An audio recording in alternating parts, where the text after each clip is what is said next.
Several years ago, I was the winning contestant of America's Next Top Model.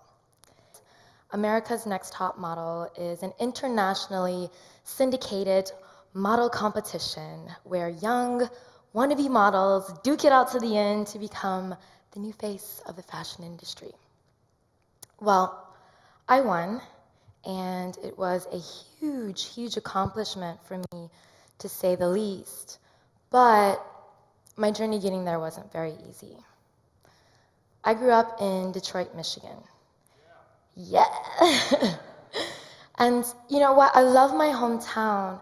It was very hard for me growing up there in the severe conditions that are prevalent to the city.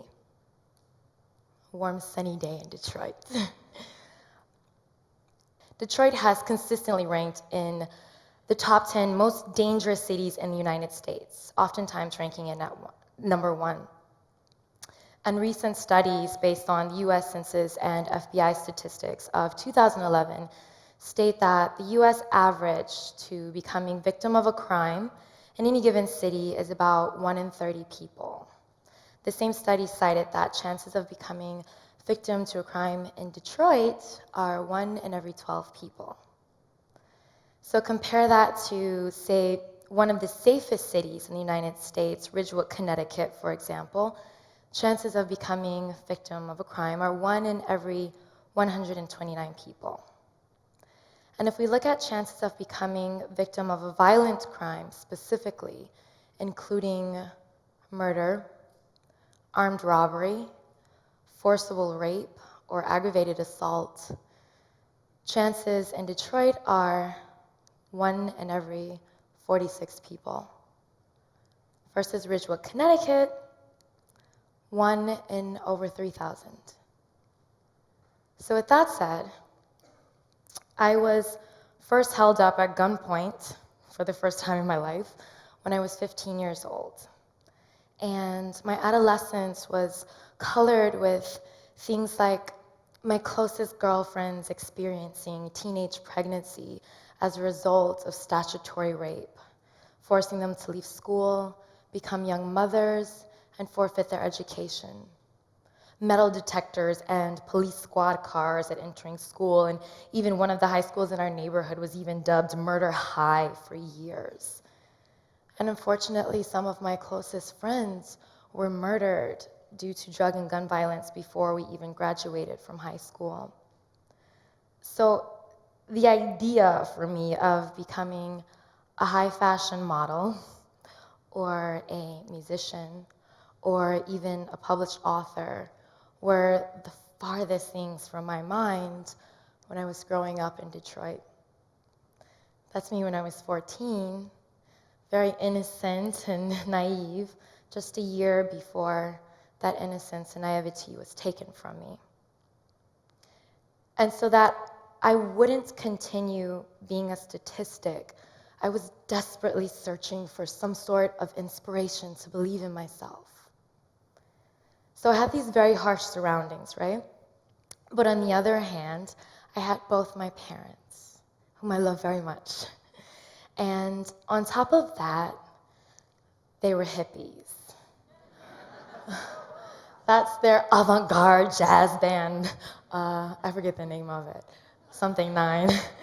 And my beautiful avant-garde hippie parents, you know, it was so embarrassing, but now as an adult, I realized that they gave me life and love and showed me to perceive the world with joy and compassion. And how else would hippie parents do this for a young girl in Detroit, besides giving her the gift of Nichiren Buddhism? And it's interesting because I feel like there couldn't be a less likely candidate for someone becoming a Nichiren Buddhist than myself. I'm like this mixed biracial minority living in low-income, poverty-stricken neighborhoods, adopting this really weird Eastern philosophy in Detroit, one of the most dangerous, violent cities in the United States, a country that epitomizes the Western world.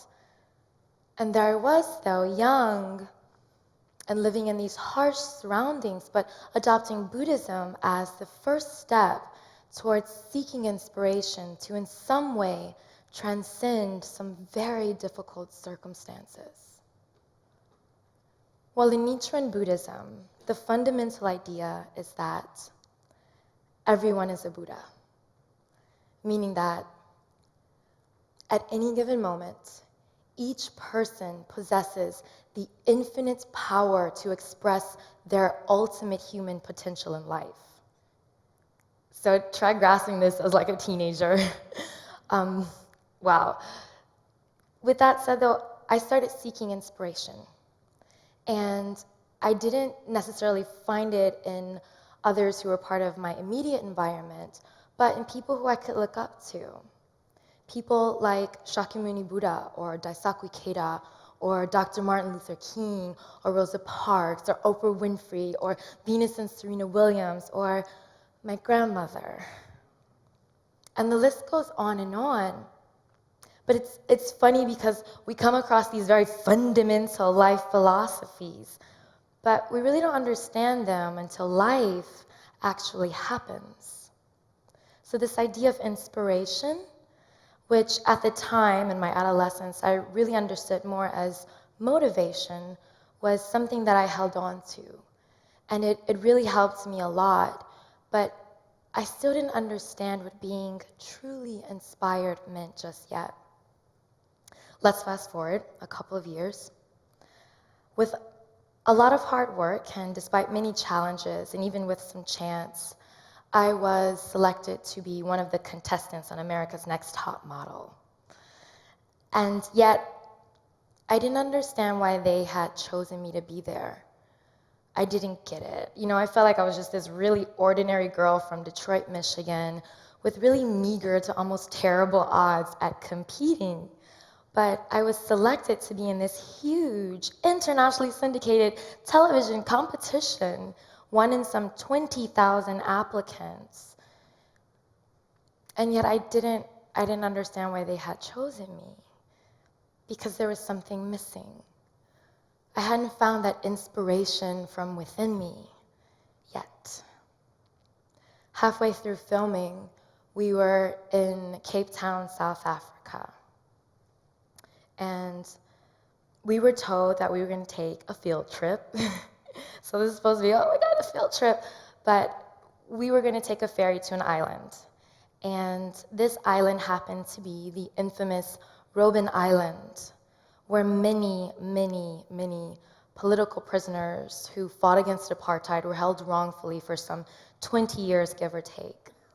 One of those prisoners having been President Nelson Mandela. And we walked for what felt like miles and miles through this prison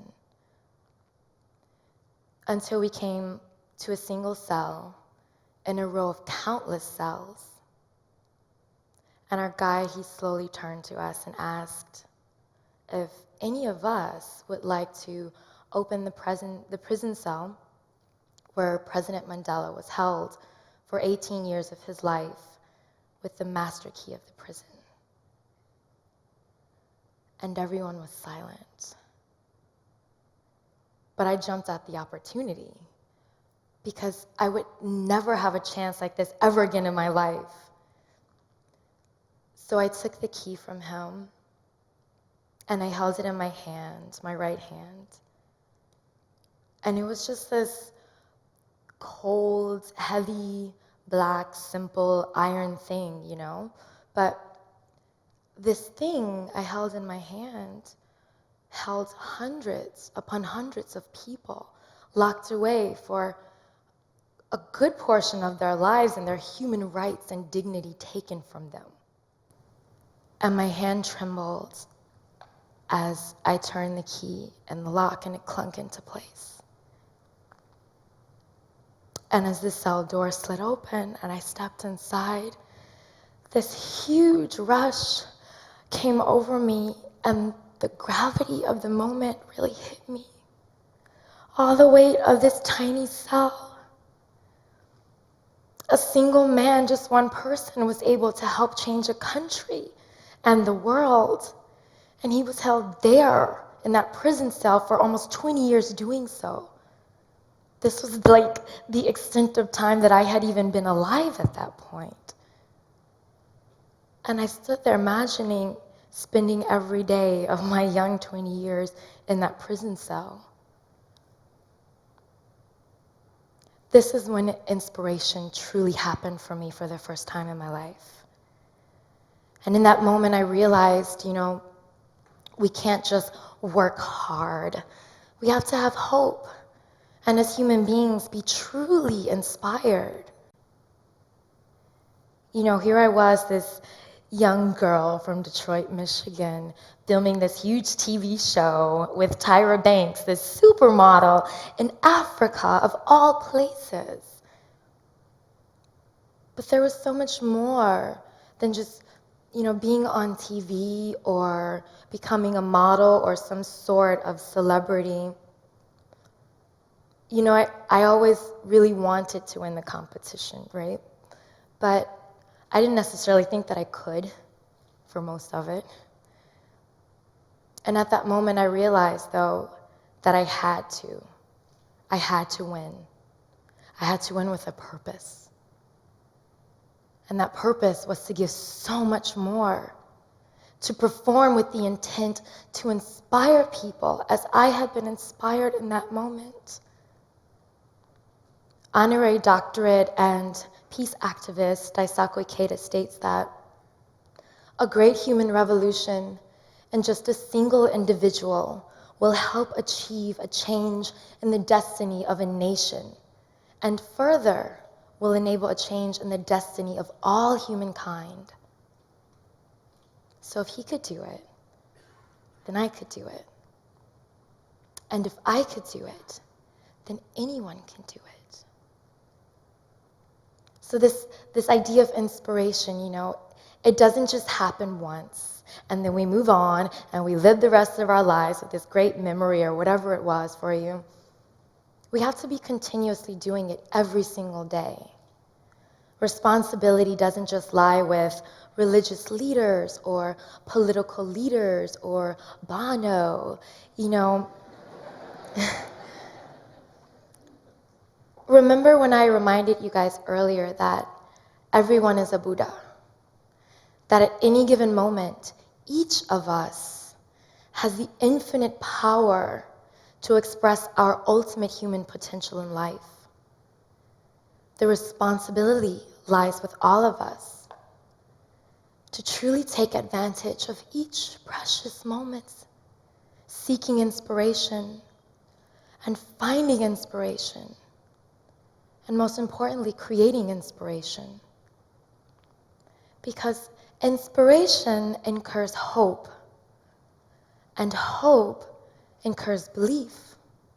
Belief in our infinite power and potential. And belief incurs courage, courage to act for our lives and for our happiness. So I'll end with this one question that I wanted to pose to you guys. Why should we do this? Why should we live our lives, trying to create inspiration or seeking it? And I think the answer is really quite simple. Because the world needs it. It really, really needs it. And as individuals, we are not powerless in helping to create a world of hope and love and courage. Thank you so much for allowing me this time to have this conversation with you.